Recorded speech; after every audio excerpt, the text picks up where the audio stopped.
ফুরফুরা শরীফের দাদা হুজুর যিনাকে আল্লাহ করেছিলেন শরীয়তের খোর, অন্যায় দেখলে ভেঙে চুরমুর, তিনি হলেন আপনার আমার পীর দাদা হুজুর। ফুরফুরা শরীফ পীর আবু বকর সিদ্দিক রাহমাতুল্লাহ আলাইহি দাদা হুজুর, দাদা হুজুর, দাদা হুজুর। আজও বাংলার জমিন থেকে লাখো লাখো মানুষ ছুটে আসে দাদা হুজুর, দাদা হুজুর, দাদা হুজুর। যে দাদা হুজুরকে আল্লাহ এত বড় পাওয়ার দিয়েছিলেন, আল্লাহ যিনাকে কবুল করে নিয়েছিলেন, ওলি আল্লাহদের খাতায় যিনার নামটাকে আল্লাহ তুলে দিয়েছিলেন, এই দাদা হুজুরকে আল্লাহ কি পাওয়ার দিয়েছিলেন, কত পাওয়ারফুল মানুষ ছিলেন। জাবানের দোয়াটা আল্লাহ দরবারে তৎক্ষণাৎ কবুল হয়ে যেত। গোবরডাঙ্গা সেজে বাবু গুলি করলো, আপনাদের জানা আছে। দাদা হুজুর দাঁড়িয়ে রইলো, জানালা দিয়ে গুলি ছাড়লো তো ছুটে চলে গেল, কিন্তু দাদা হুজুরের বডিতে শরীরে একটাও লাগলো না। এটা ছিলেন দাদা হুজুর। খাজা গরিবে নওয়াজ, খাজা গরিবে নওয়াজ, খাজা সাহেব, খাজা সাহেব, খাজা সাহেব ওয়াজ শুনেছেন। খাজা গরিবে নওয়াজ হুজুরের মাজারে গিয়ে একবার দেখুন। জি, সেই খাজা গরিবে নওয়াজ যিনাকে জাদুকর চেষ্টা করেছিল পাথর ফেলে চাপা দিয়ে দেবে, খাজা সাহেব আঙ্গুলের ইশারা দিয়েছিলেন, সেই পাথরকে আজও ঝুলিয়ে রেখে দিয়েছেন। আনা সাগরের ধারে গিয়ে লোটা ধরলেন, এ আনা সাগরের পানি উঠে আয়। আনা সাগরের পানি উঠে চলে এলো। খাজা গরিবে নওয়াজের জাবানের দোয়া কবুল হয়েছিল। কেননা আমার আল্লাহ কাউকে ছাড়বে না, আমার আল্লাহ ধরে না, ধরে না, ধরে না, কিন্তু ধরলে কাউকে ছাড়বে না। ধরে না, ধরে না, ধরে না, কিন্তু আল্লাহ যখন ধরবে তখন আরো তাকে উঠতে দেবে না। আল্লাহ ধরে না, ধরে না, ধরে না, কিন্তু আল্লাহ ধরবে ছাড়বে না, এটাও কিন্তু ঠিক। ফেরাউনের মতো টপ র্যাঙ্কের মাস্তান, নাম হলো তার ফেরাউন, রেগে আগুন পুরো গরম। মুসা নবী বলেন চলে আসো, যখন সে আসলো না আল্লাহ বললেন ও মুসার হবে না, পাঠাচ্ছি আমি আল্লাহ ফারেস্তা, পানিতে ডুবিয়ে করব ওকে শায়েস্তা। আল্লাহ পানিতে ডুবিয়ে ডুবিয়ে মেরেছিলেন ফেরাউনকে। নমরুদের মতো টপ র্যাঙ্কের মাস্তান, নাম হলো তার নমরুদ, ইয়ার এক অদ্ভুত, বেঁচে ছিল 1700। নবী ইব্রাহিম বললেন চলে এসো, যখন সে আসলো না আল্লাহ বলে ও ইব্রাহিম আর হবে না, পাঠাচ্ছি আমি আল্লাহ ছোট্ট একটা মশা করে দেবো ওকে পুরো সোজা। আল্লাহ ছোট্ট একটা মশা পাঠিয়ে নমরুদকে সাইজ করেছিল, কথা ঠিক কিনা বলে। 1700 বছর আল্লাহ হায়াত দেওয়ার পর ছোট্ট মশা দিয়ে ফিনিশ করলেন। 1700 বছর হায়াত দিলেন, তাহলে কত বড় সে মাস্তান ছিল একবার বলেন। আর আপনি 60 বছর হায়াত পেয়েছেন, নিজেকে বড় হনু বলে দাবি করছেন। আপনার আঙুলের ইশারায় ঘর ভাঙা হয়, আপনার আঙুলের ইশারায় কারখানা বন্ধ হয়, আপনার আঙুলের ইশারায় দোকানে তালা পড়ে যায়, আপনার আঙুলের ইশারায় রাস্তা বন্ধ হয়ে যায়। আপনার মাস্তানিতে মানুষ কথা বলতে পারে না, আপনি এলাকার মানুষকে কোন ঠাসা করে রেখেছেন, নিজেকে বড় মাস্তান বলে দাবি করে। আপনি একবার রাস্তায় বেরোলে আপনার পিছনে লোক ঘোরে, দাদা দাদা করে ঘোরে। মনে রাখো কত দাদাকে আমার আল্লাহ সাইজ করলো। একবার খালি ভেবে দেখো, আমার আল্লাহ কাউকে ছাড়বে না, শুধু ঈদের নামাজ পড়বে আর মাঝে মাঝে শবে বরাতের নামাজ পড়বে, আর আল্লাহর বিধানকে একটাও মানবে না, মানুষের জান জ্বালিয়ে রাখবে। আল্লাহ তোমাকে কখনো ছাড়বে না। ওয়াবিরান নাস মাইয়াকুলু আমান্না বিল্লাহ ওয়া বিল ইয়াউমিল আখির ওয়া মা হুম বিমুমিনিন। আল্লাহ খাতামাল্লাহু আলা কুলুবিহিম ওয়া আলা সামিহিম ওয়া আলা আবসারিহিম গিশাওয়া ওয়া লাহুম আযাবুন আযীম।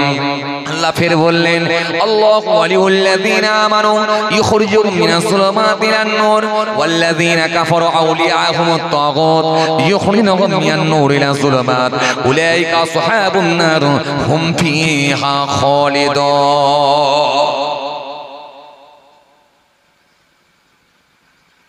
ধরে না, ধরে না, কিন্তু আল্লাহ ধরবে, কিন্তু ছাড়বে না। কথা বলছেন না কেন? ধরবে আল্লাহ, এটা ছাড়বে না, এটা কিন্তু ঠিক। নমরুদের মতো টপ র্যাঙ্কের মাস্তানকে আল্লাহ টাইম দিয়েছিলেন কত বছর? 1700 বছর। 1700 বছর এমন মাস্তানি করতে লাগলো, সব সীমা সে পার করে দিল। আল্লাহ কোরআনের মধ্যে বলেন, ওয়ালা তা'তাদু, সীমা লঙ্ঘন করো না, ইন্নাল্লাহা ইউহিব্বুল মু'তাদিন, নিশ্চয় আমি আল্লাহ সীমা লঙ্ঘনকারীদেরকে পছন্দ করি না। সেই নমরুদ সব সীমা লঙ্ঘন করে যখন নিজেকে খোদা বলে দাবি করলো, আল্লাহকে মেরে দেবো বলে আকাশে উঠল। জানা আছে তো আপনাদের? কথা বলছেন না কেন? আমি খালি মূল কথাগুলো ধরিয়ে ধরিয়ে যাব, আমি লম্বা কাহিনী বলবো না। সেই নমরুদ যে আল্লাহকে মারবে বলে তীর নিয়ে পড়ে গেল, যাব কি করে হেলিকপ্টার নাই, যাব কি করে ড্রোন নাই, যাব কি করে রকেট নাই, যাব কি করে এরোপ্লেন নাই। ইবলিস এসে হাজির হয়ে গেল। ইবলিস এসে বলল, চিন্তা নাই, আমি তোমাকে রাস্তা বলে দিচ্ছি। তুমি দুটো শকুনকে ধরে নিয়ে এসো, কুরসি বাঁধো, চেয়ারে বসো, তীর ধনুক নিয়ে ওঠো, আর ওই চেয়ারের উপরে যখন বসবে, শকুনকে তার উপরে একটা লাঠি বেঁধে দিয়ে গোস্তের টুকরা ঝুলিয়ে দাও। শকুনের দৃষ্টি যদি উপর দিকে থাকে, তোমার চেয়ার ও কুরসি উপর দিকে নিয়ে যাবে, আর গোস্তের টুকরা যখন নিচের দিকে ফেলবে, নিচের দিকে নামাবে, শকুনের দৃষ্টি তখন নিচের দিকে পড়বে। নিচের দিকে পড়লে নিচের দিকে নিয়ে যাবে, উপর দিকে পড়লে উপর দিকে নিয়ে যাবে। কথা বুঝতে পারছেন? সেই নমরুদ যাচ্ছে কোথায়? আল্লাহকে মারবে। সাহসটা কোথায়? এ তো ছোটখাটো নেতা, ছোটখাটো লিডার, ছোটখাটো মস্তান। কে বলছে পুলিশকে জুতো চাটাবো, কে বলছে মেরে 7 ফুট নিচে ঢুকিয়ে দেব। এই তো চলছে নেতাদের অবস্থা। উত্তরপ্রদেশে প্রত্যেকদিন খুনের ওপরে খুন চলছে, বাংলায় খুনের ওপরে খুন চলছে, রাজ্যের বিভিন্ন জায়গায় খুন চলছে, সারা দেশ জুড়ে খুন আর খুন চলছে, সারা পৃথিবী জুড়ে হিংসার বাতাবরণ তৈরি হয়েছে। আপনি তাকিয়ে দেখেন ফিলিস্তিনের দিকে তাকিয়ে দেখেন, যেভাবে চলছে হামাসের সঙ্গে যুদ্ধ চলছে, যেভাবে আপনার কি বলে ইসরায়েলদের উপরে যেভাবে অত্যাচার হয়েছিল, আপনারা দেখেন মায়ানমারের উপরে যে অত্যাচার হয়েছিল। শুধু তাই নয়, আপনাদের জানা আছে বাংলার জমিনে শুধু নয়, ভারতের বিভিন্ন রাজ্যে সানাউল্লাহ থেকে শুরু করে, জুনায়েদ থেকে শুরু করে, আফলাক থেকে শুরু করে, তাজা তাজা প্রাণগুলোকে মানুষ ক্ষমতার জোরে কেড়ে নিয়েছিল। কি মনে করছেন মরবে না? ওয়াদ্দা কাসীরুম মিন আহলিল কিতাব লাউ ইয়ারুদ্দুনাকুম মিন বা'দি ঈমানিকুম কুফার হাসাদাম মিন ইনদি আনফুসিহিম মিন বা'দি মা তাবাyyana লাহুমুল হক ফাআফু ওয়াসফাহু হাত্তা ইয়াতুল্লাহু বিআমরিহি ইন্নাল্লাহা আলা কুল্লি শাইইন কাদির।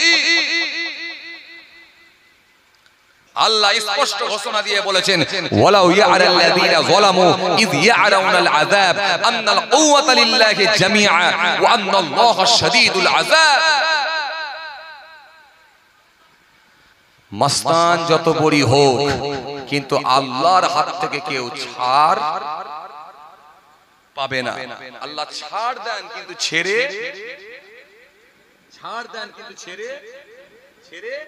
দেবে না। 1700 বছর মাস্তানি করলো নমরুদ, তাকে আল্লাহ মারলেন। শেষে দেখলেন আর হবে না, শ্বাসে মারলেন। কি দিয়ে মারলেন? বলো কি দিয়ে? মশা। আচ্ছা, মশা দিয়ে কেন মারলেন? আল্লাহ যদি বাঘকে হুকুম করতো, বাঘকে গিয়ে কামড়াতো না। কথা বলছেন না কেন? আল্লাহ যদি হাতিকে বলতেন, ও হাতি তুই গিয়ে ওকে সুরে করে পাক দিয়ে শুইয়ে দিয়ে পেটের ওপরে পা তুলে দে, দিত না। আল্লাহ যদি সিংহকে বলতো, সিংহ তুই গিয়ে ওকে খেয়ে নে, কি খেত না? আপনারা দেখেছেন যে সিংহর গর্জন, সে সিংহর ভয়ঙ্কর গর্জন, যে বাঘের ভয়ঙ্কর গর্জন আপনারা শুনেছেন। সুন্দরবনে বেড়াতে গেছেন, চিড়িয়াখানায় বেড়াতে গেছেন, আপনারা শুনেছেন। তো আল্লাহ যদি বলতো বাঘ গিয়ে খেয়ে নে, বাঘ গিয়ে খেত। ভাল্লুককে বললে ভাল্লুকও যেত, হাতিকে বললে হাতিও যেত। কিন্তু বাঘ যদি নমরুদকে খেয়ে নিত, আপনাদের মতো মানুষই বলতো বাঘের সঙ্গে কি আর নমরুদ পারে? নমরুদ যত বড় পাওয়ারফুল লোক হোক না কেন, কিন্তু সে মানুষ, এ মানুষ কি আর বাঘের সঙ্গে পারে, ওই জন্য খেয়ে নিয়েছে। কারণ ঈমানটা আমাদের এতটাই দুর্বল হয়ে গেছে, এটাকে আমরা হালকা ভাবে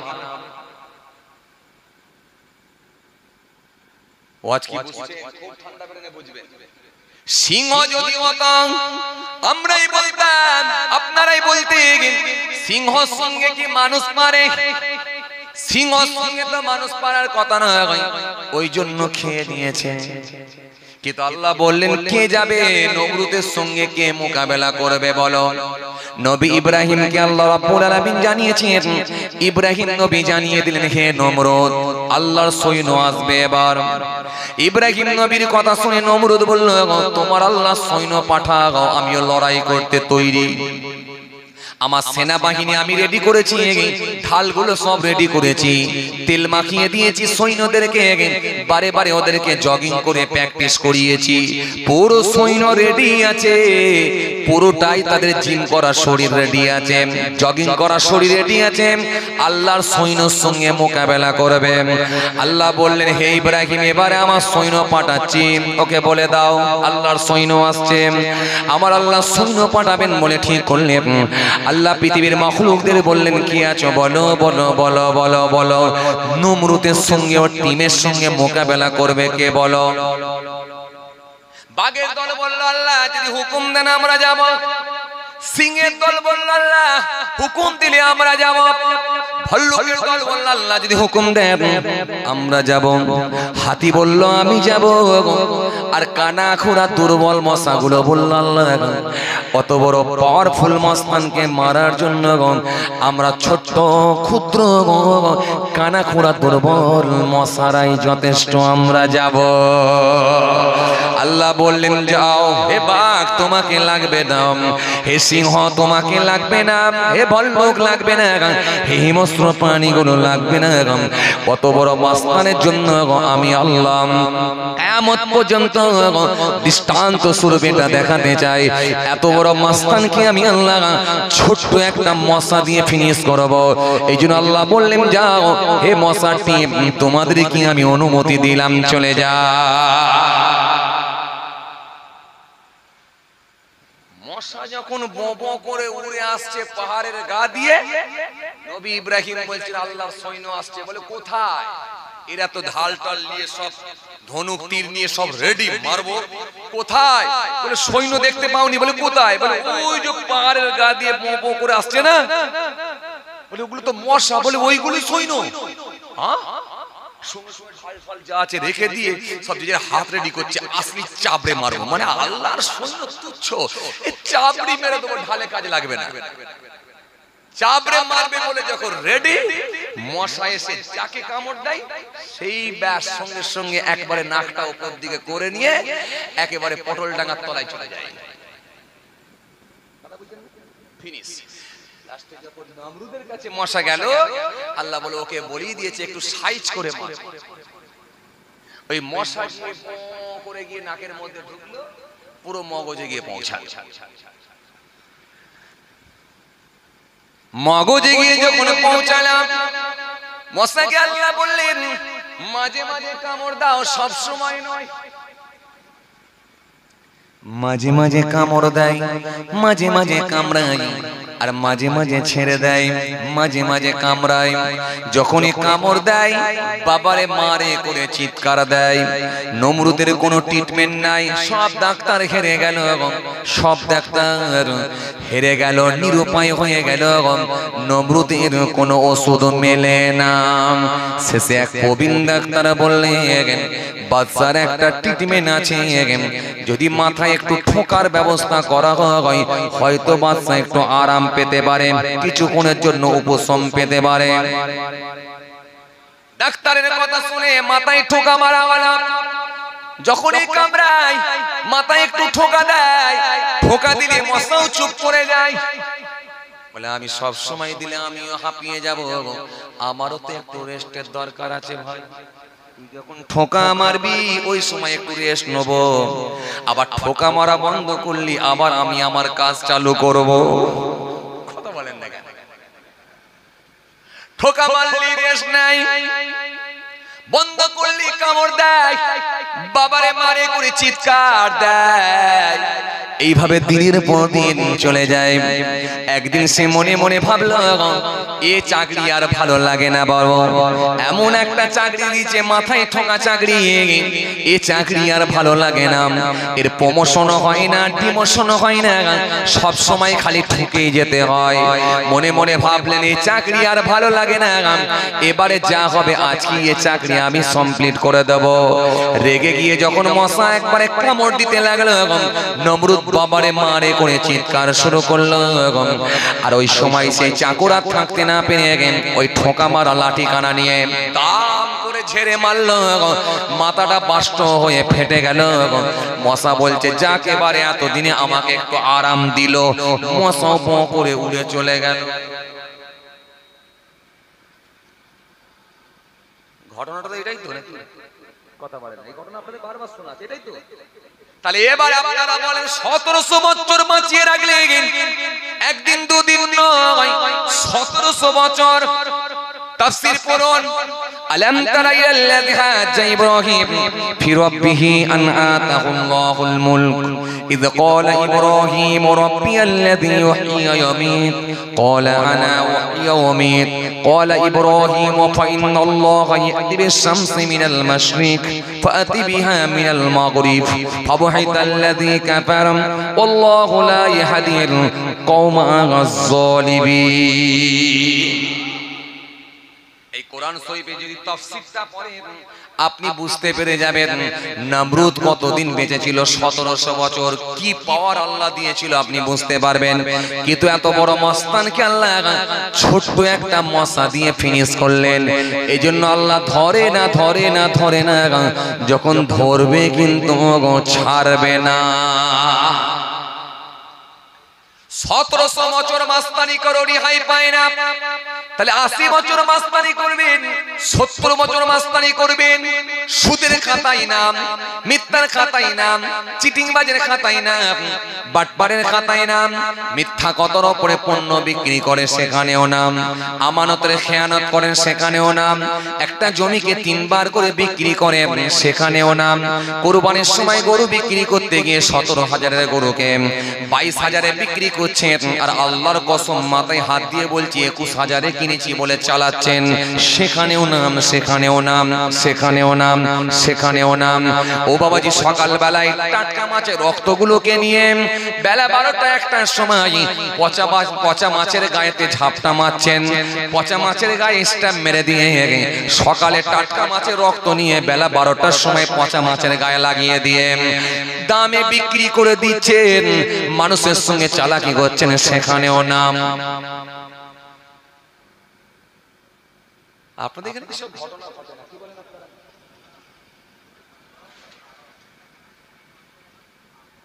এলাকার একটা নাম আছে না, কি বলেন আপনারা?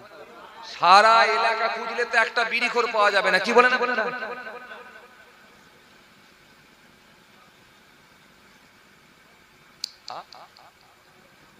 আসেন এবার আসল জায়গায় আসি। তাহলে সব জায়গায় যদি নাম তুলে দিয়ে আর মসজিদে যে যদি জুম্মার নামাজ 2 রাকাত মারা হয় কাজ হবে? সব জায়গায় নাম তুলে দিয়ে জলসার মজলিসে এসে বসে যে বলছে নবীজিকে ভালোবেসে জলসা দিয়েছি আর ভালোবেসে এসে বসেছি বলে কাজ হবে?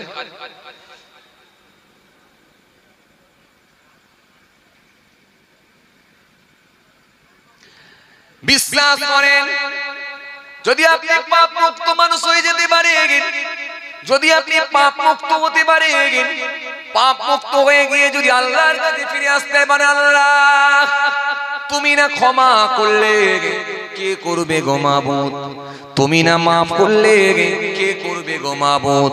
যদি আপনি এইভাবে আল্লাহর কাছে ফিরে আসতে পারেন, আল্লাহ ইচ্ছা করলে আপনার পূর্বের গুনাহগুলোকে মাফ করে দিতে পারে।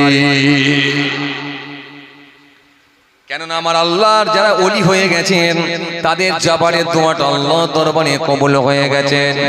আপনারা আমার কথাটা মিলিয়ে নেবেন। আপনাদের সামনে আমি একটুখানি তুলে ধরি। মালদা টাউনে আপনারা যাবেন, মালদা টাউনে যাবেন, মালদা টাউনে গিয়ে ওখান থেকে যাবেন পান্ডুয়া শরীফ। পান্ডুয়া শরীফ বলে একটা জায়গা আছে, ওখানে গিয়ে দেখবেন একটা বোর্ড লাগানো আছে, সাল তারিখ উল্লেখ করে বোর্ড লাগানো আছে। এত এত সালের এত তারিখে ভর্তি নদীর উপর দিয়ে মুসলমানদের একজন পীর সাহেব হেঁটে হেঁটে হেঁটে হেঁটে চলে এসেছিলেন। নদীর পানিতে হুজুরের পা পর্যন্ত ভেজে না। এপারে বসেছিলেন গৌড়ের রাজা, এপারে বসেছিলেন গৌড়ের রাজা, রাজা লক্ষণ সেন। লক্ষণ সেন দেখে অবাক হয়ে গেলেন, বাবারে বাবা, পানির ওপর দিয়ে মানুষ হাঁটে, যেখানে লাগে না কোনো বোট, যেখানে লাগে না কোনো স্টিমার, যেখানে লাগে না কোনো নৌকা, যেখানে লাগে না কোনো জাহাজ, পানির ওপর দিয়ে হাঁটে, এটা মানুষ না অন্য কিছু। গৌড়ের রাজা লক্ষণ সেন, লক্ষণ সেন থাকতে না পেরে হুজুরের দিকে তাকিয়েছে। মুসলমানদের পীর সাহেব পানির উপর দিয়ে হেঁটে হেঁটে আসছে, অবাক অবাক হাওয়া খাচ্ছিলেন পারে বসে বসে। আল্লাহর ওলি হেঁটে হেঁটে হেঁটে হেঁটে নদীটা পার করে যখন কিনারায় ধারে পৌঁছে গেলেন, আস্তে আস্তে যখন উঠে গিয়ে হুজুর চলে যাবেন, লক্ষণ সেন থাকতে না পেরে হুজুরের কাছে গিয়ে ছুটে গিয়ে পা দুটো জড়িয়ে ধরেন। আল্লাহর ওলি বলেন, ডোন্ট টাচ মি, তুমি আমাকে টাচ করবে না, তুমি আমাকে ছবে না, কি হয়েছে তুমি মুখে বলো। লক্ষণ সেন বলেছিল, বাবা পীর সাহেব, আপনার যে ক্ষমতা দেখেছি এটা আমাকে অবাক করেছে, আপনার ক্ষমতা আমাকে হতভঙ্গ করেছে, আপনার ক্ষমতা আমাকে অবাক করে দিয়েছে, আপনার ক্ষমতা দেখে আমি হতভঙ্গ হয়েছি, আমি অবাক হয়ে গেছি। ও বাবা পীর সাহেব, ও বাবা ফকির সাহেব, আপনার জাহাজ লাগলো না, বোট লাগলো না, পানির উপর দিয়ে আপনি হেঁটে হেঁটে চলে এলেন, কি বড় ক্ষমতার অধিকারী আপনি। আল্লাহর ওলি সেই সময় বললেন, বাবা শোনো, এটা আমার কোনো কৃতিত্ব নয়, আমার কোনো ক্ষমতা নয়, এটা আমার কোনো পাওয়ার নয়, হাযা মিন ফাজলি রাব্বি, এটা হলো আমার স্রষ্টার মালিকের দেওয়া ক্ষমতা। আরো জোরে বলেন, আরো জোরে বলেন। আল্লাহর ওলি বলে, এটা মালিকের দেওয়া ক্ষমতা, তিনি আমাকে দয়া করে এটা দান করেছেন বলে তাই আমি পেয়েছি। সেই মালিককে আল্লাহু লা ইলাহা ইল্লাহু, আল্লাহ তিনি ছাড়া কোনো মাবুদ নাই। আল হাইয়ুল কাইয়ুম, তিনি চিরস্থায়ী চিরজীবী। লা তাখুযুহু সিনাতুন ওয়ালা নাওম, যিনি তন্দ্রা নাই, ঘুম নাই, আরাম নাই, বিশ্রাম নাই, সব বিষয়ে যিনি অবগত, সেই মালিককে কুল হুয়াল্লাহু আহাদ, সি আল্লাহ করেন এক এবং একক, আল্লাহু সামাদ, তিনি বেনিয়াজ কারো মোতাবেক নন, লাম ইয়ালিদ, তিনি কাউকে জন্ম দেননি, ওয়ালাম ইউলাদ, তিনি কারো জন্মিত নন, ওয়ালাম ইয়াকুল্লাহু কুফুয়ান আহাদ, আকাশ জমিনে আল্লাহর সমকক্ষ আর কিছুই না। আরো জোরে বলেন, আরো জোরে বলেন। সে মালিককে ফাইনামা তুআল্লু ফাসাম্মু ওয়াজহুল্লাহ, বান্দা তোরা যেদিকে তাকাস না কেন চারিদিকের মালিক আমি আল্লাহ। সে মালিককে, সে মালিককে নাহানু আকরাবু ইলাইহি মিন হাবলিল ওয়ারিদ, বান্দা তোদের গর্দানের রগের থেকেও আমি আল্লাহ আরো কাছে আছি। সে মালিককে আল্লাযী জাআলা লাকুমুল আরদা ফিরাশা ওয়াস সামাআ বিনাআ ওয়া আনজালা মিনাস সামাই মাআন ফাআখরাজা বিহি মিনাত তামারাতি রিজকান লাকুম ফালা তাজআলু লিল্লাহি আনদাদা ওয়া আনতুম তা'লামুন, তিনি হলেন আমার মালিক। মালিককে বুঝে যাচ্ছে? আমি সেই মালিকের গোলামি করি, মালিকের হুকুম মানি, মালিকের ফরমান শুনি, ওই মালিক আমাকে দয়া করে এটা দান করেছেন, তাই পানির উপর দিয়েও হাঁটি। এ ক্ষমতা কার হবে? কার হবে? তোমার নেতার জন্য আলাদা জাহাজ পাওয়া যাবে, তোমার নেতার জন্য আলাদা স্পিড বোট পাওয়া যাবে, তোমার নেতার জন্য আলাদা ফ্যাসিলিটি হবে। তোমার নেতার সামনেতে প্রশাসন থাকবে, পেছনে প্রশাসন থাকবে, ডান দিকে সিকিউরিটি, বাঁ দিকে সিকিউরিটি থাকবে, কিন্তু তোমার নেতা পানির উপর দিয়ে হেঁটে হেঁটে যেতে পারবে না, মওত পর্যন্ত লিখে রেখে দাও।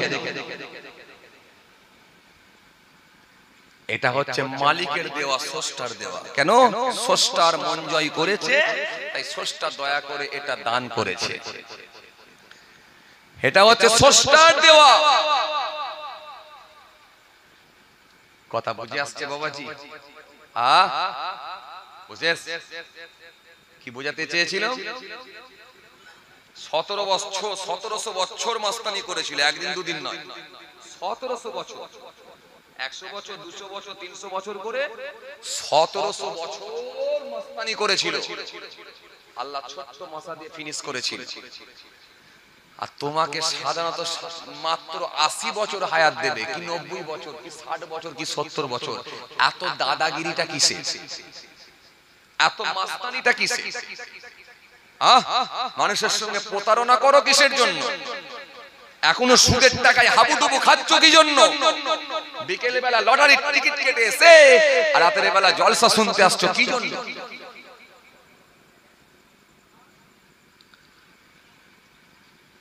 এসার নামাজ পড়নি, এখানে এসে বসলে, যাওয়ার সময় মিনিট টান মেরে দিয়ে ঘর গেলে, না জলসা ভালো হয়েছে বলে চালালে, কি জন্য?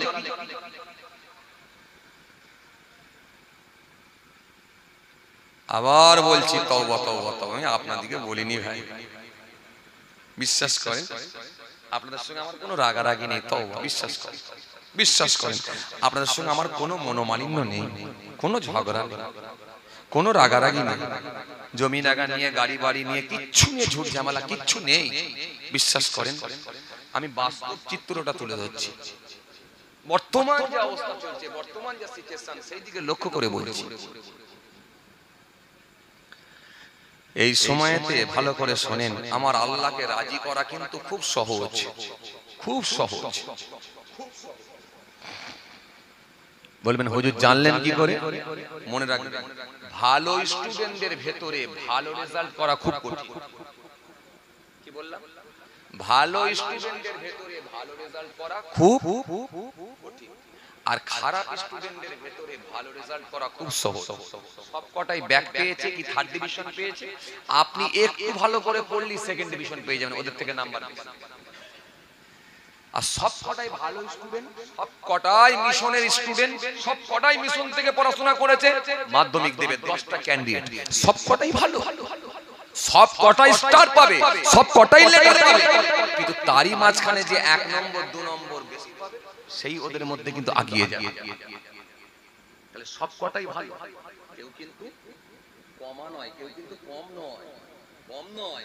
জি, তৎকালীন সময়ে মোবাইল ছিল না, তৎকালীন সময়ে বাড়ি বাড়িতে 20 ইঞ্চি করে টেলিভিশন ছিল না, তৎকালীন সময়ে কেবল ছিল না, তৎকালীন সময়ে এত অ্যাভেলেবেল ভাবে, এত কি বলে, বাজারে বাজারে মোড় মাথায় সব লটারির আড্ডাখানা ছিল না, 1 কিলোমিটার ছাড়া মদের শোরুম ছিল না, আপনার কি বলে লাইসেন্স নিয়ে লাইসেন্স করত, এরকম মদের শোরুম ছিল না।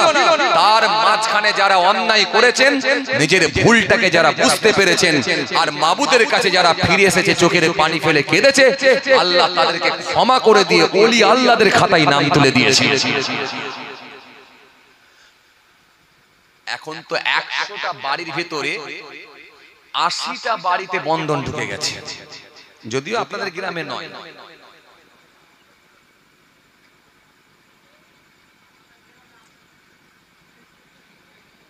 কিছু বলছেন না কেন? কিছু একটা বলেন, হ্যাঁ হলে হ্যাঁ, না হলে না। পজিটিভ নেগেটিভ কিছুতে একটা বলতে হবে। আপনাদের এলাকায় বন্ধন তো ঢোকে না,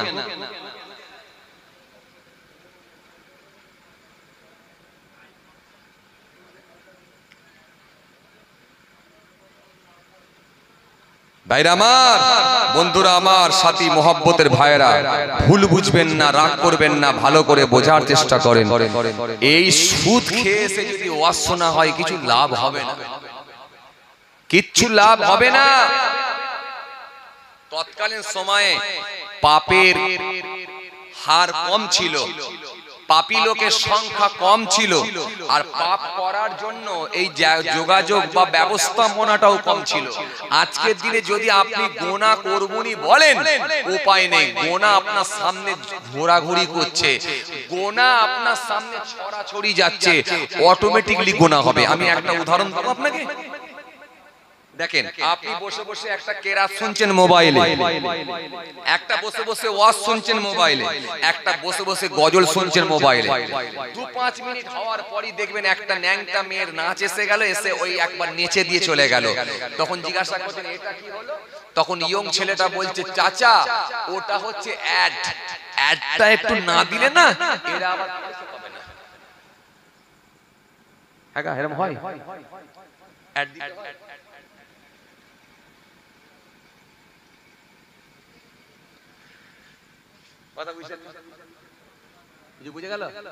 তাহলে এই যে নাচটা, এই যে ন্যাংটা মেয়ের ছবিটা, অশ্লীল পোশাক পরা যে মহিলা ছবিটা, এটা দেখার ইচ্ছা ছিল না, কিন্তু অস্বাভাবিকভাবে কথা কিছু বুঝতে পারছেন? আপনি হাতিশালা মোড় মাথায় দাঁড়িয়ে আছেন, দাঁড়িয়ে আসছেন, বাস এলো, বাসেতে উঠে পড়লেন, বাসেতে উঠলেন, আপনি দরবেশ লোক, সুফি লোক, আপনার মাথায় টুপি আছে, ঘাড়ে একটা রুমালও আছে, দেখতে খুব সুন্দর, একবারে দরবেশ লোক, কিন্তু বাসেতে উঠে যখন অটটা ধরলেন, ডান দিকটা একবার যে তাকালেন, দেখলেন ডান দিকে একটা মহিলা বসে আছে, অশ্লীল পোশাক পরে বসে আছে, তার দিকে তাকিয়ে ফেললেন। যখন বললেন নাউজুবিল্লাহ, মুখটা ঘোরালেন। এই নফসের সঙ্গে লড়াই করে নাউজুবিল্লাহ যদি বলে মুখটা ঘোরাতে পারেন, ওই যে এক দৃষ্টি তাকিয়েছিলেন ওটা না জেনে হয়েছিল, ওটা আল্লাহ রাব্বুল আলামিন মাফ করে দেবেন, ওটাই হলো বৈধ, কারণ এটা না জেনে হয়ে গেছে। আর এরপরে যদি বলেন মহিলার ড্রেসটা তো খুব ভালোই লেগেছে, বলে যদি আর একবার তাকান আর চোখে চোখে, তাহলে পাপ লেখা হলো। তাহলে এই পাপ থেকে কি কেউ বাঁচতে পেরেছে বলো? নিজেকে দরবেশ বলছেন, সুফি বলছেন, আমি পাপ মুক্ত, আমার গুনাহ নেই, পকড়ে মেসওয়াক। কি মেসওয়াক? আমি আপনাকে এরকম একটা দুটো নয়, একাধিক তথ্য তুলে ধরবো, দিয়ে প্রমাণ করব গুনাহ ছাড়া কোনো মানুষ নেই। তবে একটা কথা বলবো, কম আর বেশি, কারোর গুনাহ কম, কারোর গুনাহ, কথা বলেন না কেন, কারোর বেশি। তবে গুনাহগারদের মধ্যে ওরাই উত্তম যারা নিজেদের গুনার কথা মনে করে মাবুদের কাছে কেঁদে ফিরে এসেছে। আল্লাহ ইচ্ছা করলে তাদেরকে মাফ করে দিতে পারে। আরো জোরে বলবেন না, আরো জোরে বলবেন না। কি বলছি? এইজন্য আমি আপনাদেরকে কি বললাম, ভালো ভালো স্টুডেন্টদের ভেতরে ভালো রেজাল্ট করা খুব কঠিন, খারাপ স্টুডেন্টদের ভেতরে ভালো রেজাল্ট করা খুব সহজ যদি একটু পড়ে। আর আজকের দিনে সব বেশিরভাগই খারাপ, এই যে উদাহরণগুলো দিচ্ছি, বেশিরভাগই খারাপ, বেশিরভাগই সব ফেক, বেশিরভাগই সব ডেমো। এর ভেতরে যদি কেউ একটু চেষ্টা করে, তাকে আমার আল্লাহ কবুল করে নেবে। আপনি বলবেন কেন হুজুর?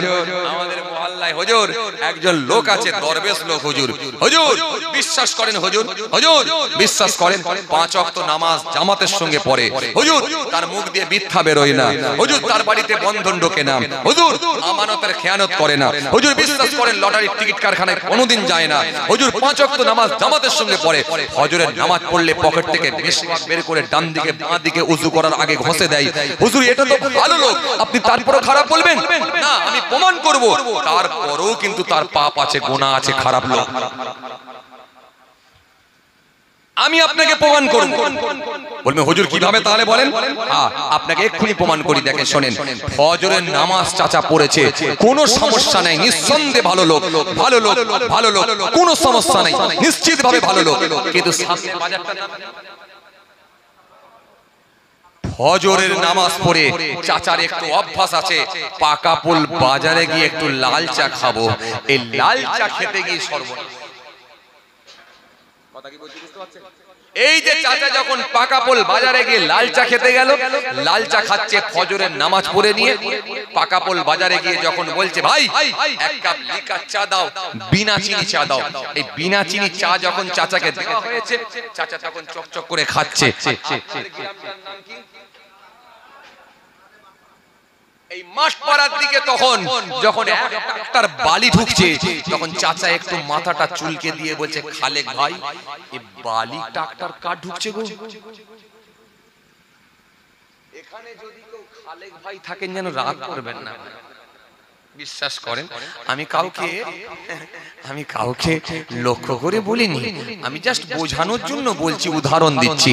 আপনি তখন মাথাটা চুলকে এই 5 ওয়াক্ত নামাজি, তখন বলছেন খালেক ভাই এ বালি কার ঢুকে গো?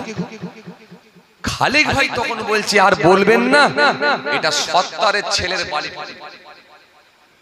এখানে যদি কেউ সত্তার ভাই থাকে যেন রাগ করেন না, সে আবার আমি জাস্ট বোঝানোর জন্য বলছি। এখন খালেক ভাই বলছে ভাই এটা সত্তারের ছেলে ট্রাক্টরে বালি ঢুকলো, তখন আপনি মাথাটা চুলকে বলছেন খালেক ভাই, ও খালেক ভাই, ও খালেক ভাই এই সত্তারের ছেলের যে বালি ঢুকলো, এই সত্তারের ছেলে বাড়ি টাড়ি করবে না? তখন আপনি বলছেন খালেক ভাই, খালেক ভাই তখন বলছে ভাই হতে পারে, কারণ 3 দিন আগে দেখলাম আমিন নিয়ে সে মাপ হচ্ছিল জায়গা, মনে হয় বাড়ি করতে পারে। তখন আপনি ফের মাথা চুলকে বলছেন খালেক ভাই এই তো কদিন আগে দেখলাম সত্তারের ছেলে একটা সুন্দর মোটরসাইকেল কিনেছে, কালো কালারের, বেশ গ্ল্যামার গাড়ি, তো কালো কালারের মোটরসাইকেলটা ওর তো? বলে হ্যাঁ ওরই। বলে বলো কি গো, এই তো কদিন আগে মোটরসাইকেল কিনেছে, আবার বালি ঢুকছে, বাড়ি করবে, ও কোথা কাজ করে বলো তো? তখন বলছে দিল্লিতে কাজ করে। আচ্ছা কত করে কামাই বলতো? তখন বলছে সেটা তো বলতে পারবো না কত করে কামাই। বলে কতদিন গেছে? বলে 1.5 বছর হবে মনে হয় গেছে। বলে 1.5 বছরে একটা মোটরসাইকেল, আবার বাড়ি বানাচ্ছে, বলো কি? আমার তো 3টে ছেলে বেকার হয়ে গেল। আর খালেকে দেখছো, সত্তারে দেখছো, একটা ছেলে কামাল দিচ্ছে। তার মানে এখান থেকে প্রমাণ হচ্ছে ওই ছেলেটার উন্নয়নটা আপনি মেনে নিতে পারছেন না, কারণ ওই ছেলেটার উন্নয়ন মানতে পারেননি বলে এত মাথা চুলকে চুলকে বার করছেন কোথায় থাকে, কত করে মাসে বাইনে পায়। এই এত ইন্টারেস্ট আপনার কিসের? এই মাত্র শুধু তো এক গাড়ি বালি দেখেছেন, এক ট্রাক্টর বালি এই ঢুকেছে দেখেছেন, এর পরে স্টোন চিপের গাড়ি দেখবেন, রডের গাড়ি দেখবেন, সিমেন্টের গাড়ি দেখবেন, ইটের গাড়ি দেখবেন, কত ধরনের গাড়ি দেখবেন। তাহলে কি আপনি মেনে নিতে পারবেন না আপনার সারা শরীরে অ্যালার্জি ফুটিয়ে ফেলবেন?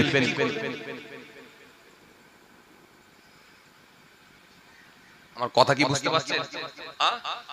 যখন এই লোকের উন্নয়ন দেখলে আপনি মেনে নিতে পারেননি, খালি খুঁটকে খুঁটকে বের করেন, খুঁটিয়ে খুঁটিয়ে বের করেন, উন্নয়নটা মেনে নিতে পারেননি, তখন আপনাকে বুঝে নিতে হবে আপনার ভেতরে একটা বড় ধরনের হিংসা ঢুকে আছে।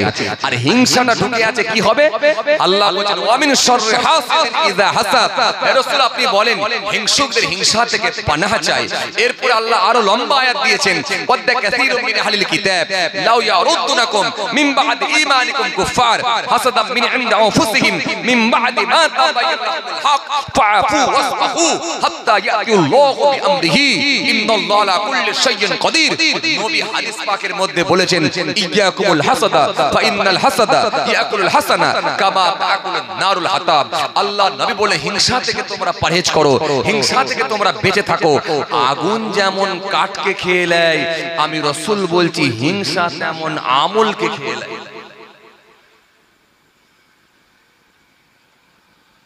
বুঝাতে পারলো?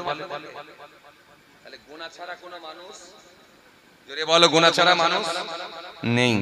এরপরও একটা কথা বলবো, পরের হকটা মারবেন না, আর লোকের মনে জোর করে কোনো কষ্ট দিয়ে ফেলবেন। এই দুটো থেকে বেঁচে থাকুন। যত গুনাহই হোক নিরাশ হয়ে যাবেন না, আল্লাহর কাছে ফিরে আসুন, আল্লাহ কবুল করবে, ইনশাআল্লাহ কবুল করবে। তবে একটা কথা, যদি মনে করেন যে এই তো 40 হয়েছে 70 এ গিয়ে তওবা করব, কথা মনে বুঝতে পারছি, এই যে বুঝছেন কথা, এই তো 40 হয়েছে 70 এ গিয়ে তওবা করব, কিন্তু 70 পর্যন্ত আল্লাহ পৌঁছাতে নাও দিতে পারে, তার আগে ফটাস দুম হতে পারে, এটাও ঠিক কথা। এবার একটা কথা আপনাদের বলি, আল্লাহ তওবা কবুল করবে, এটা আল্লাহর ওয়াদা আছে। কারণ আল্লাহর দয়া অনেক বেশি। হ্যাঁ, এটা ঠিক, দয়া অনেক বেশি, কিন্তু আইনটাও কিন্তু খুব কড়া, এটাও কিন্তু সহজ নয়, খুব বেশি। আল্লাহর আইন যতটা সহজ ততটাই কঠিন। কাউকে যদি আল্লাহ মাফ করে দেয় খুব সহজ, আর যদি বলে অঙ্ক বুঝে নেব তাহলে তার জন্য খুব কঠিন। চলেন আমি এবারে আপনাদের সামনে এই আলোচনাটা করব, তবে তার আগে আমি যেখান থেকে ছেড়ে এলাম আপনাদের জানা আছে গৌড়ের রাজা লক্ষণ শেখ দেখলেন পানির ওপর দিয়ে মুসলমানদের পিছে হাঁটে।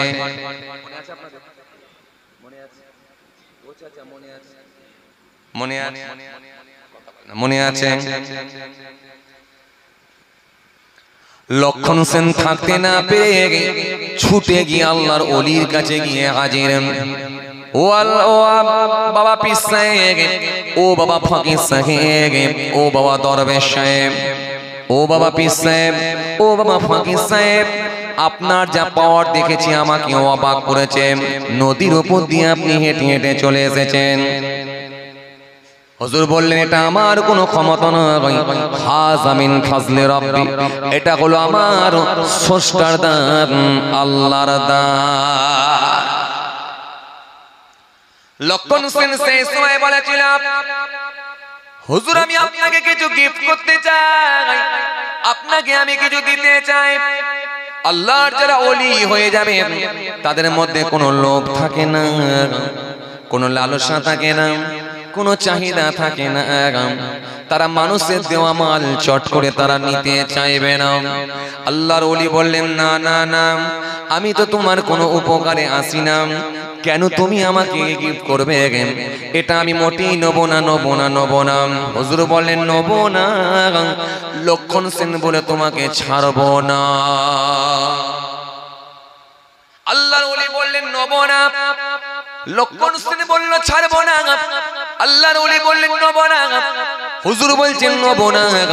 লক্ষণ সেন বলল আপনাকে নিতেই হবে, আমি ছাড়বো না। জোর করে হুজুরকে যেটা দেওয়া হয়েছিল এটা জোর করে দেওয়া হয়েছিল, জোর করে দেওয়া হয়েছিল, জোর করে যেটা দেওয়া হয়েছিল এটা 2 বিঘে 4 বিঘে 6 বিঘে 8 বিঘে 10 বিঘে সম্পত্তি নয়, ওই জায়গাটা হলো 22,000 সম্পত্তি। আল্লাহর ওলিকে লক্ষণ সেন গিফট করেছিল, দিয়ে দিয়েছিল। ওই আল্লাহর ওলি ওই জায়গাতে বসে বসে জিকির করতে থাকেন, নামাজ পড়তে থাকেন, জিকির করতে থাকেন। বহুদিন কেটে যায়, পরে ওই জায়গাটা ছেড়ে দিয়ে উনি বাংলাদেশের সিলেটের মাটিতে গিয়ে শেষ নিঃশ্বাস ত্যাগ করলেন। ওই জায়গাটা ফকির অনাথ কাঙ্গালদের নামে লিখে দিয়েছিলেন। ওই জায়গাটা এখন সরকারের আন্ডারে চলে গেছে, এই জন্য ওই জায়গার ওপরে আজও লেখা আছে 22,000 সাল তারিখ উল্লেখ করে বোর্ড লাগানো আছে। এত এত সালের এত তারিখে ভর্তি নদীর ওপর দিয়ে একজন পীর সাহেব হেঁটেছিলেন। উনি আর অন্য কেউ নয়, ওনার বাড়ি হলো পারস্যের তাবরেজ। পারস্যের তাবরেজ থেকে ওনার আগমন ঘটেছিল। ওনার নাম হলো হযরত দালাল তাবরেজ রাহমাতুল্লাহ আলাইহি।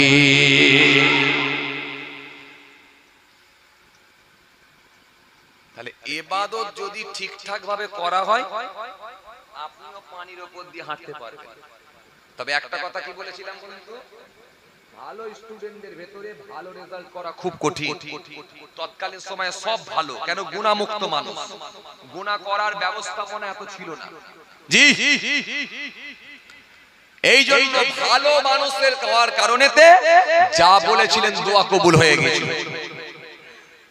হাসান বাসরি রাহমাতুল্লাহ আলাইহি পানির উপরে দাঁড়িয়ে দাঁড়িয়ে নামাজ পড়ছেন।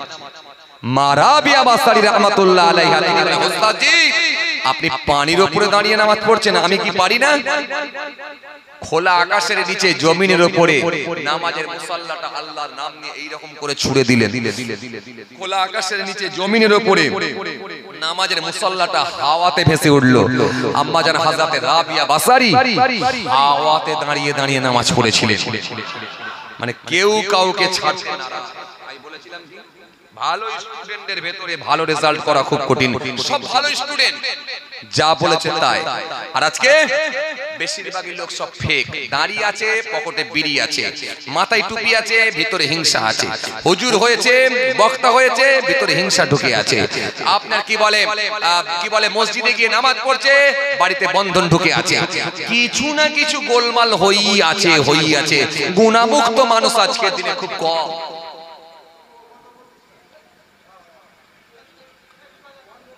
গুনাহমুক্ত মানুষ আজকের দিনে খুব কম। তবে গুনাহগারদের ভিতরে ভালো মানুষ নিশ্চয় আছে, কারণ ভালো মানুষ না থাকলে কিয়ামত হয়ে যেত। কথা ঠিক কিনা বলেন? তবে ভালো মানুষ আছে, কিন্তু সেটা সংখ্যায় কম। তবে গুনাহগার লোকের সংখ্যা এখন বেশি, কারণ ম্যাক্সিমাম লোকের বাড়িতে এখন বন্ধন ঢুকে আছে। কথা ঠিক কিনা বলেন? কথা বলেন ঠিক কিনা? আছে না নাই? কথা বলো। জায়গায় পড়লে মাথা গরম হয়ে যাবে, তাই না ভাইরা আমার? এই এলাকায় বিড়িখোর একটাও নেই। কি বলেন চাচা? একটাও বিড়িখোর নেই।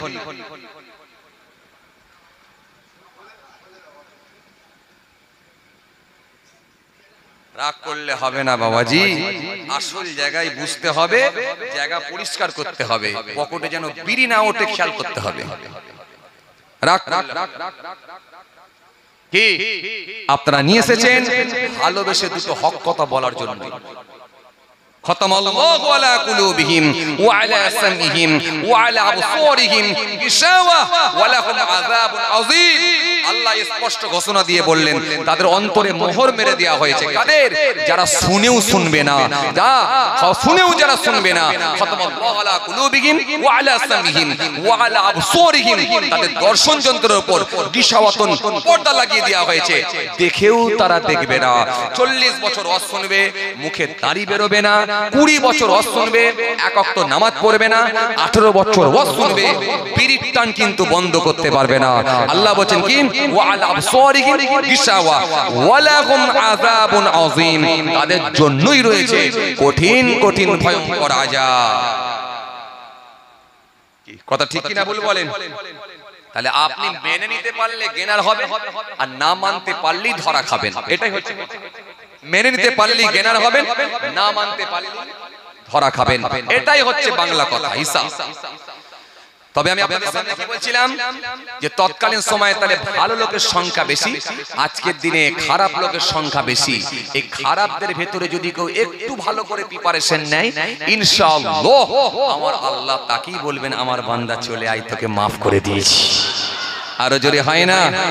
আরো জোরে হয় না?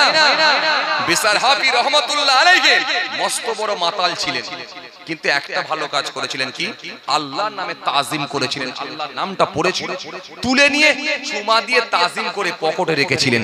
আল্লাহ বললেন হে হাসান বসরি রহমাতুল্লাহ আলাইহি, বসরার জমিনে হাসান বসরিকে ইলহাম দিয়ে জানিয়ে বললেন হাসান বসরি বহুদিন নামাজ পড়ে জিকির করে তবে আল্লাহর ওলি হয়েছো, আর আজকে বিসার ছোট্ট একটা ভালো কাজ করেছে, আমার নামে তাজিম করে দিয়েছে।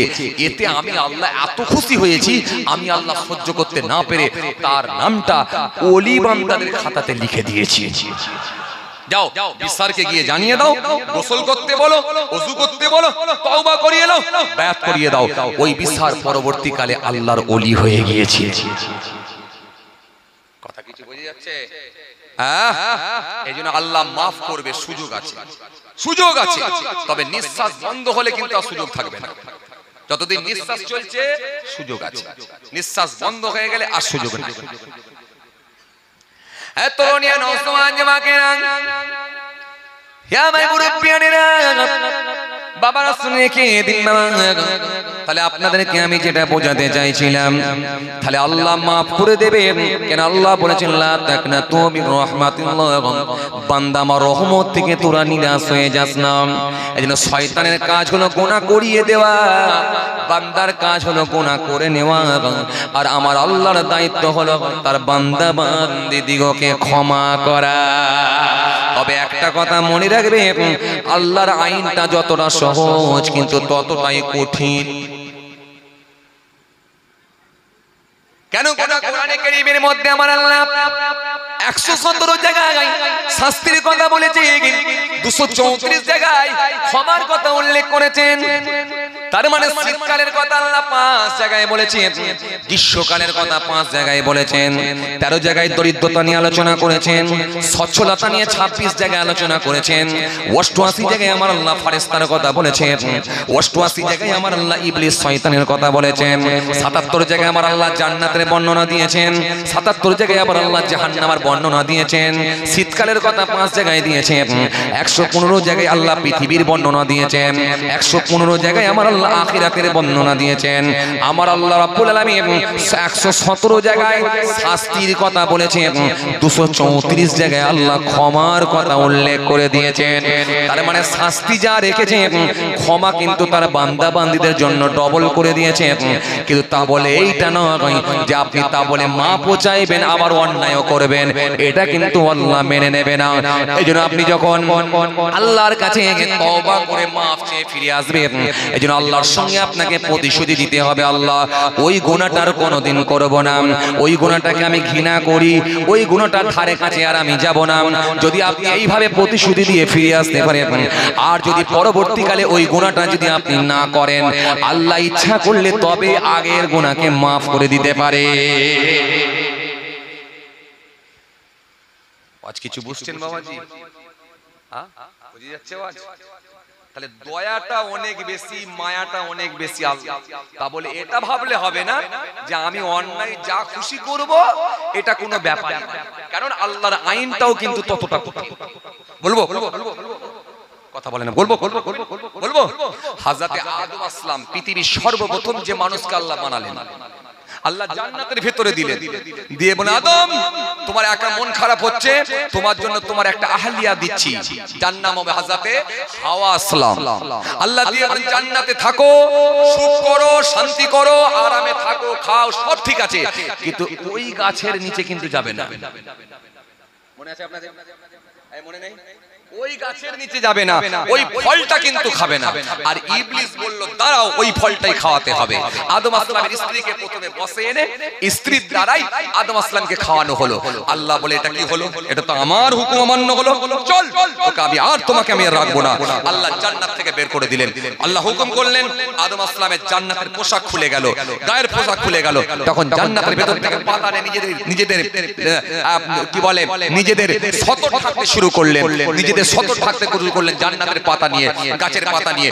তখন আদম আসলাম আর হাওয়া আসলামকে আল্লাহ বের করে দিয়ে বলেন দুজনকে দু সাইডে করে দাও। দুজনকে দু সাইডে করে দেওয়া হলো, বিচ্ছিন্ন করে দেওয়া হলো।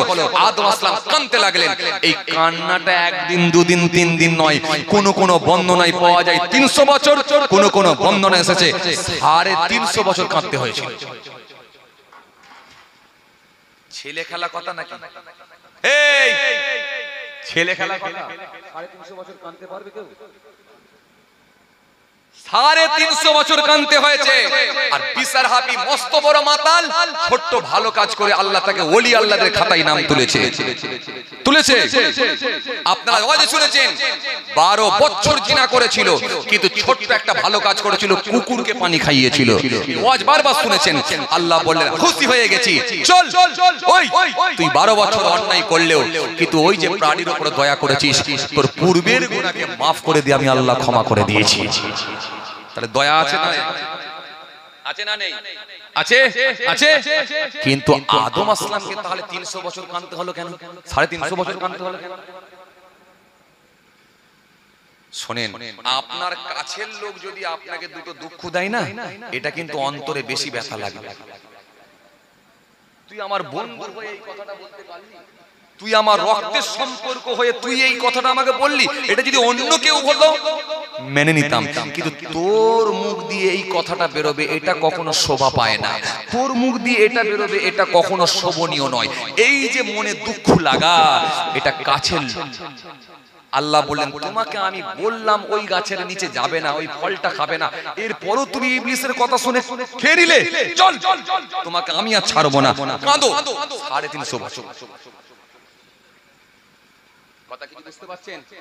350 বছর, 350 বছর কাঁদার পর, 350 বছর কাঁদার পর আদম আসলামের মনে পড়ল আল্লাহু আকবার, আল্লাহ আমি দেখেছিলাম আরশের গায়ে লেখা আছে লা ইলাহা ইল্লাল্লাহ মুহাম্মাদুর রাসূলুল্লাহ সাল্লাল্লাহু আলাইহি ওয়াসাল্লাম। আল্লাহ সবথেকে যাকে ভালোবাসেন তিনি হলেন মুহাম্মাদুর রাসূলুল্লাহ সাল্লাল্লাহু আলাইহি ওয়াসাল্লাম।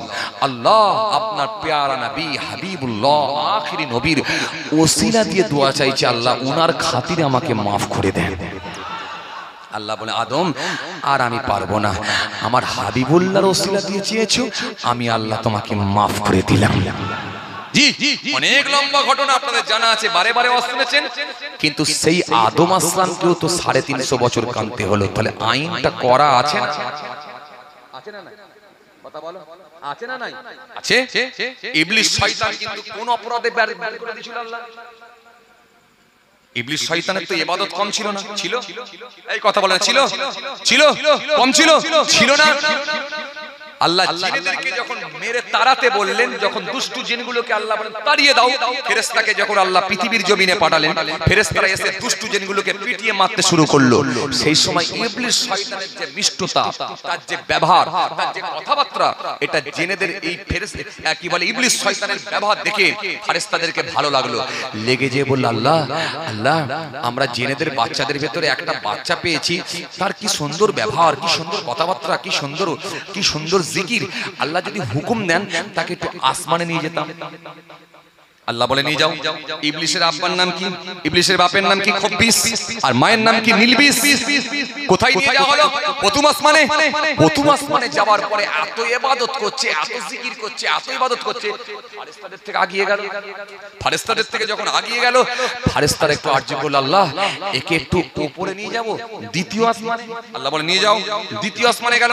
দ্বিতীয় আসমানে গিয়ে এত ইবাদত, এত জিকির, এত ইবাদত, এত জিকির, এত ইবাদত, এত জিকির, এত জিকির, এত জিকির, এত জিকির, ফেরেশতাদের থেকে আগিয়ে গেল।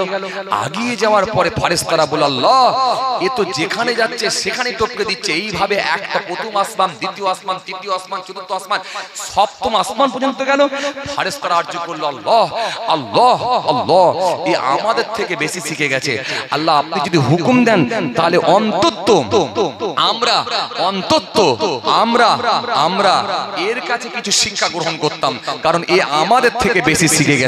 আল্লাহ যদি হুকুম দেন এর থেকে আমরা কিছু শিক্ষা গ্রহণ করতাম। আল্লাহ বলে করো, অসুবিধা নেই।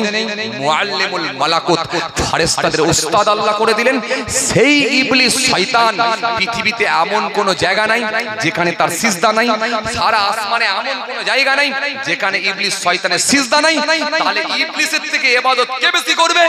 সেই ইবলিসকে আল্লাহ বিতাড়িত করলেন একটা কথা বলার বিনিময়ে। কি কথা? সিজদা। আল্লাহ বলে আদমকে সিজদা দাও, বলে আমি পারবো না, কারণ আদমের থেকে আমি শ্রেষ্ঠ, ওর থেকে বয়সে বেশি, সম্মানে বেশি, আমি পারবো না, ও মাটির তৈরি, আপনাকে দেবো কিন্তু ওকে দেবো না। আল্লাহ বলে এটা কেমন হলো? আমাকে মানা মানি তো আমার হুকুম মানতে, আর আমার হুকুমকে অমান্য করা মানি তো আমাকে অমান্য করা, আমাকে না মানা। সুতরাং আমাকে কেন মানলি? তাহলে আমার হুকুম যদি আমাকে যদি মানতে হয় তাহলে আমার হুকুম মানতে হবে। সিজদা কর। আল্লাহ করবো না। যখন বললো করবো না, আল্লাহ বলে ফাখরুজ, দূর হয়ে যা, বেরিয়ে যা, গেট আউট ফ্রম হিয়ার, বেরিয়ে গেল। আল্লাহ এতদিন যে ইবাদত করলাম কিছু পাবো না? আল্লাহ বলে সব দেবো, কারণ আমি আল্লাহ প্রত্যেকের জাররা জাররা তার প্রাপ্য বুঝিয়ে দিই, কাউকে আমি আল্লাহ বেইনসাফি করি না। সুতরাং তুই সব পাবি কিন্তু জান্নাত পাবি না। তুই আমার হুকুমকে অমান্য করেছিস, জান্নাত পাবি না। তখন ইবলিস চেয়ে নিল, আল্লাহ দুটো জিনিস তাহলে আমাকে দিয়ে দেন। কি দিবি? আপনাদের জানা আছে কি নিবি? এক নম্বর হলো আমার হায়াতটা এত লম্বা করে দেন, আমি কিয়ামত পর্যন্ত বাঁচতে। নাম্বার 2, দ্বিতীয় নাম্বার, 2 নাম্বার, দ্বিতীয় নাম্বার, আমি জোর করে ঘাড় ধাক্কা দিয়ে কাউকে সিনেমা হলে নিয়ে যাব না। জোর করে ঘাড় ধাক্কা দিয়ে কাউকে লটারির টিকিট কারখানায় কাটতে নিয়ে যাব না। জোর করে ঘাড় ধাক্কা দিয়ে কাউকে বন্ধন লোনের সঙ্গে যুক্ত করে দেব না। জোর করে ঘাড় ধাক্কা দিয়ে চায়ের দোকানে বসে থাকলে যখন পোস্টার দেখবে শাহরুখ খানের জওয়ান, এই শাহরুখ খানের জওয়ানটা দেখলে তাকে হাত ধরে সিনেমা হলে নিয়ে যাব না। খালি একটু কুপরামর্শ দিয়ে তাদেরকে একটু ব্রেনটাকে ওয়াশ করে সিনেমা হলে ঢুকিয়ে দেবো, দিয়ে বলবো সবে বরাতের রাতে নামাজ পড়ে নিবি, এখন শাহরুখ খানের একটু জওয়ানটা দেখে। আপনারা বুঝতে পারেননি, বুড়ো লোকেরা, ওই যুবকরা বুঝতে পারছে, ওরা জানে অনলাইনের লোক। ওই যে পোস্টার দেখিয়ে যখন তাকে শাহরুখ খানের জওয়ান দেখাতে ঢুকাবো, তখনই তাকে বরবাদ করব। আল্লাহ বলে, শোন, তুই বলছিস মানুষকে কুপ্রচনা দিয়ে মানুষকে জাহান্নামী করবি, আর তুই বলছিস শোন লম্বা হায়াত নিয়ে তুই মানুষকে গোমরা করবি। মনে রেখে দে, আমি আল্লাহ তোকে দুটোই দিয়ে দিলাম। তখন ইবলিস গর্ব করে বলল, আল্লাহ, যে পাওয়ার আপনি দিয়েছেন, যে ক্ষমতা আপনি দিয়েছেন, আপনার একটা বান্দা বান্দিদিগকে আমি জান্নাতে যেতে দেব না, একটাকেও যেতে দেব না, সবকে জাহান্নামে ঢোকাবো। আল্লাহ রাব্বুল আলামিন সেই সময় নিজের ইজ্জতের কসম খেয়ে বললেন, হে ইবলিস, শুনে রেখে দে, তুই যদি আমার বান্দা বান্দিদেরকে জাহান্নামে ঢুকিয়ে দিস, কিন্তু মনে রাখ, যখন আমার বান্দা বান্দিরা একবার খালি নিজেদের পাপের কথা মনে করে, নিজেদের গুনাহের কথা মনে করে, নিজেদের পাপের কথা মনে করে বান্দা যখন একবার তওবা করে আমার কাছে ফিরে আসবে, আমি আল্লাহ কথা দিচ্ছি তার জীবনে জিন্দেগির গুনাহগুলোকে মাফ করে দেব। কথা বোঝা গেল? বোঝা গেল? তাহলে আইন খুব কড়া তো নাকি? আইন খুব কড়া না? কড়া না? আল্লাহ বলেন জান্নাত দুগুনি, এত ইবাদত করেছিল জান্নাত দেয় না। তাহলে আইন খুব কড়া, আবার কারোর জন্য আইন খুব সহজ। আল্লাহ মাফ করে দিলে খুব সহজ, আর আল্লাহ যদি বলেন ধরবো পাকড়াও করব, তাহলে তার জন্য খুব কড়া হয়ে।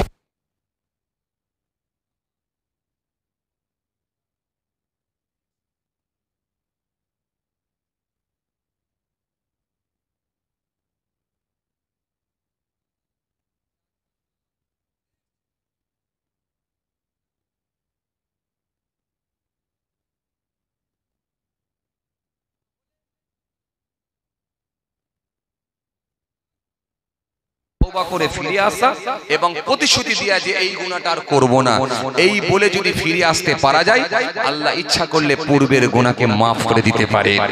জোরে বলবেন না? আরো জোরে বলবেন না? আরে ভাইরা আমার, বাবাজিরা আমার, ভালো করে শুনে রেখে দেন, তাহলে আল্লাহ ইচ্ছা করলে কাউকে খুব সহজে মাফ করে দিতে পারে, আর যদি বলে ধরবো তাহলে তার অবস্থা খারাপ হয়ে যেতে পারে। এই জন্য যদি কোনো বান্দা বান্দি তওবা করে আমার আল্লাহর কাছে ফিরে আসে, আমার আল্লাহ ইচ্ছা করলে তার জীবনে জিন্দেগির গুনাহগুলোকে মাফ করে দিতে পারে। যাদের বাড়িতে বন্ধন ঢুকে আছে, আল্লাহর রাস্তে বলছি আর বন্ধন করবেন না, বাড়িতে আর বন্ধন করবেন না। কারণ আল্লাহ রাব্বুল আলামিন কোরআনে কারীমের মধ্যে বলে দিয়েছেন, স্পষ্ট ঘোষণা দিয়েছেন, ইয়া আইয়ুহাল্লাযীনা আমানু লা তাকুলু রিবা আদআফা মুদাআফা ওয়াত্তাকুল্লাহ লাআল্লাকুম তুফলিহুন ওয়াত্তাকুন নারাল্লাতী ওয়াইদ্দাতিল কাফিরিন। আল্লাহ সুন্দর করে বললেন কি, ইয়া আইয়ুহাল্লাযীনা আমানু, হে ঈমানদারগণ, লা তাকুলু রিবা আদআফা মুদাআফা। আল্লাহ স্পষ্ট ঘোষণা দিয়ে বললেন, তোমরা সুদের কারবারগুলোকে পরিত্যাগ করো, সুদের ভাগ বকিয়া তোমরা পরিত্যাগ করো, ওয়াত্তাকুল্লাহ, তোমরা আল্লাহকে ভয় করো, লাআল্লাকুম তুফলিহুন, যাতে করে তোমরা সফল হতে পারো, ওয়াত্তাকুন নারাল্লাতী, ওই আগুনকে তোমরা ভয় করো, সেটা হলো জাহান্নামের আগুন, ওয়াইদ্দাতিল কাফিরিন, যেটা কাফেরদের জন্য মওজুদ করা হয়েছে। আল্লাহ কোরআনে আবার বললেন, ইয়া আইয়ুহাল্লাযীনা আমানু তাকুল্লাহ ওয়া যারু মা বাকিয়া মিনার রিবা ইন কুনতুম মুমিনিন। হে ঈমানদারেরা, তোমরা আমি আল্লাহকে ভয় করো। হে ঈমানদারেরা, যত রকমের সুদ সংক্রান্ত ব্যবসা আছে সেগুলোকে পরিত্যাগ করো, ইন কুনতুম মুমিনিন, যদি তোমরা মুমিন হও। নবী বলেন, লাআন রাসূলুল্লাহ সাল্লাল্লাহু আলাইহি ওয়াসাল্লাম আকিলা দিবা মুকিলা ওয়া কাতিবা ওয়া শাহিদা ওয়া ক্বালাহুম সাওয়াউন। আল্লাহর নবী সুদখোর, সুদদাতা, সুদের দুইজন সাক্ষী, পাপের ক্ষেত্রে এরা সকলেই সমান। সমান, এদের উপরে আল্লাহর লানত, এদের উপরে খোদার গজব।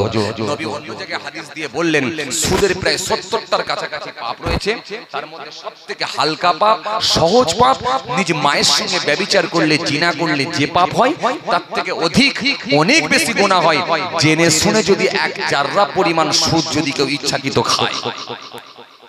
এর সুদখোর ব্যক্তিকে যখন কবর দেয়া হবে, ফার্স্ট তার মাথাটা ফাটিয়ে দেয়া হবে। মাথাটা ফাটিয়ে দিলেই রক্ত জমিনে টেনে দেবে। মারাত্মক আযাব রয়েছে সুদখোর। এজন্য আল্লাহর রাসূল বলল সুদ কেউ খাবেন না, ঘুষ কেউ নেবেন না, হারাম খাদ্য ভেতরে ঢোকাবেন না। নবী বলেছেন লা ইয়াদখুলুল জান্নাতা লাহমুন নাবাতা মিনাশ শুতি ওয়া কুল্লু লাহমিন নাবাতা মিনাশ শুতি কানাতিন নার আওলা বিহি। আল্লাহ নবী বলেন জেনে শুনে যদি এক জাররা পরিমাণ হারাম খাদ্য ভিতরে ঢুকে যায়, আমি নবী বলছি ওই শরীরটা জান্নাতে যাবে না। কথা বোঝা গেল? হ্যাঁ বোঝা গেল? পচা মাছের ওপরে টাটকা মাছের রক্ত লাগানোর লোক আছে না নেই? কথা বুঝতে পারছেন না বাবাজি? কি গো 200 টাকার লুঙ্গি বিক্রি করছে 250 টাকা দাম, আল্লাহর কসম বলছি 220 টাকায় কিনেছি বলে চালাচ্ছে লোক আছে না নেই? সব গোলমাল, সব গোলমাল, গোলমাল, গোলমাল। কথা বুঝতে পারছেন? যাই হোক বাবাজি, আপনাদেরকে কি বলেছিলাম? দয়া অনেক বেশি, মায়া অনেক বেশি। চিন্তিত হওয়ার কোনো কথা নাই, কোনো টেনশন নেই। জি, ইন্নাল্লাহ ইউহিব্বুত তাওয়াবিন ওয়া ইউহিব্বুল মুতাতাহহিরিন। আল্লাহ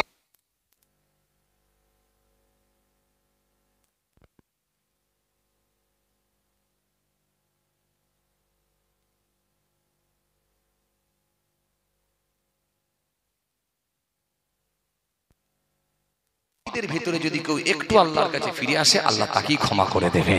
এজন্য নবীদেরকে আল্লাহ খুব ভালোবাসতেন, ওলিদেরকে আল্লাহ খুব ভালোবাসতেন। তাদের ভিতরে গোনা হলে তাদের পানিশমেন্টটাও কিন্তু বেশি দিতেন। এইজন্য ইউনূস নবীকে মাছের পেটে যেতে হয়েছিল, জানেন আপনারা? ইউনূস নবী কোনো অন্যায় করেনি, একটা কি তার কওমের মানুষদেরকে দাওয়াত দিতে গিয়েছিলেন। দাওয়াত দিতে গিয়ে যখন তারা মানল না, ফিরে আসছিলেন, চলে গেলে সময় আল্লাহকে না জিজ্ঞাসা করে চলে গেলেন। আল্লাহ নারাজ হয়ে গেলেন। নৌকার উপরে যখন চললেন, নৌকা যাচ্ছে না, ইউনূস নবীকে ধাক্কা মেরে ফেলে দেয়া হলো। বড় মাছ এসে গিলে নিল। আল্লাহ হুকুম দিলেন, এ মাছ গিলে নাও, পেটের মধ্যে জায়গা দাও, তবে একেবারে যেন জানে খেয়ে ফেলবে না, এটা আমার নবী। ইউনূস নবী পেটের মধ্যে চলে গেলেন, যে আল্লাহর নামে তাসবিহ পড়তে লাগলেন, লা ইলাহা ইল্লা আনতা সুবহানাকা ইন্নী কুনতু মিনাজ জালিমিন। এই তাসবিহ যখন পড়লেন, কোন কোন গণনায় পাওয়া যায় 40 দিন ইউনূস নবীকে মাছের পেটে থাকতে হয়েছিল। এমনকি কোন কোন কিতাবের মধ্যে পাওয়া যায় 40 দিন পর্যন্ত ইউনূস নবীকে শ্বাসকষ্ট যাতে না হয় মাছটি হাঁ করেছিল। সেই মাছটি 40 দিন পরে ইউনূস নবীকে আবার পেটের মধ্যে থেকে বার করে দিলেন আল্লাহর নির্দেশে। আল্লাহ রাব্বুল আলামিন ইউনূস নবীর দোয়াকে কবুল করে নিয়েছিলেন। তাহলে ইউনূস নবীকেও মাছের পেটে যেতে হলো কেন? আমাকে না জিজ্ঞাসা করে কেন পালাচ্ছ, এটা আমি আল্লাহ মেনে নেব না। তাহলে আইন যতটা কঠিন ততটা যতটা সহজ ততটাই কঠিন। কেন? আমরা সব দুর্বল, আমাদেরকে আল্লাহ সহজ করে দিয়েছে। বান্দা যদি একটু ফিরে আসে, কাজ হয়ে যাবে, কাজ হয়ে যাবে।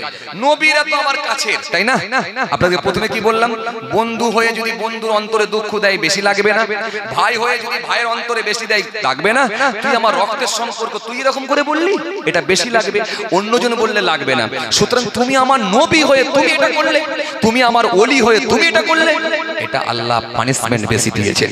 আর সাধারণ ঠেলাওয়ালা মুলওয়ালা আপনার কি বলে, ঠেলাওয়ালা মুলওয়ালা কলাওয়ালা গুলো বিড়ি সুদ ঘুষ সব চালাচ্ছে, তারপরেও কিন্তু তার জমিতে দেখেন রহমতের পানি আল্লাহ দিচ্ছে, মাটিতে ফসলও হচ্ছে, আলুও হচ্ছে, ধানও হচ্ছে, আজির গাছে আজিরও হচ্ছে, ক্ষেতের জমিতে শসাও হচ্ছে, সব দিচ্ছে। তা বলে আল্লাহ ছেড়ে দেবে এটা ভাববে না, কারণ ছেড়ে আল্লাহ দেবে না। ছেড়েছে ছেড়েছে ছেড়েছে, ধরে নে ধরে না ধরে না, কিন্তু ধরবে যখন তখন কিন্তু সাইজ করে দেবে, আর পালাবার কোনো জায়গা পাবে না। এই জন্য সাইজ হওয়ার আগে চলে আসাটা বুদ্ধিমানের কাজ। যাই হোক, অনেক সময় আপনারা দিয়েছেন, আলহামদুলিল্লাহ। প্যাকেট দিয়ে চলে আসেন, আসেন তো করে দাঁড়িয়ে বিদায় নেব।